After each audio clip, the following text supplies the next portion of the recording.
नमस्ते प्रणाम। आप सभी देख रहे हैं Bhojpuri field and filter Bhojpuri YouTube channel.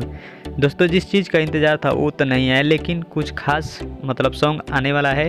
Priyanshu Singh ने अपने पेज से शेयर किए हैं। पावर स्टार पवन सिंह का गाना आ रहा है आसिफ म्यूजिक से, और गाने का नाम है धनी हो सावधान। जी हाँ दोस्तों, आपने सही सुना, धनी हो सावधान। जिस गाने को गाए हैं अपने power star Pawan Singh, duet में गाई है शिवानी सिंह।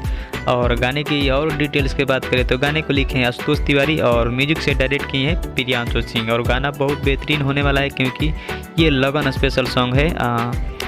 गाने को आसिफ म्यूजिक से रिलीज़ किया जाएगा। इसका डेट तो अभी तक निर्धारित नहीं किया गया है, लेकिन जल्द ही इसको रिलीज़ किया जाएगा। तो दोस्तों, हो जाइए तैयार, क्योंकि आ रहा है बवाल सॉन्ग। और होली का मौसम चल रहा है तो होली भी आएगा अगले फरवरी के फर्स्ट वीक में आ जाएगा। तो यही सारा अपडेट था जो आप सभी को बताना था। अपडेट कैसा लगा? अच्छा लगा तो वीडियो लाइक कर देना। चैनल पर पहली बार है तो चैनल को सब्सक्राइब करके बेल आइकन प्रेस कर देना, ताकि आने वाले हर अपडेट आप सभी तक सबसे पहले पहुंच जाए। देखते रहिए मेरा अपडेट। चलिए मिलते हैं नेक्स्ट वीडियो में, तब तक ले जाइए। जय भोजपुरी।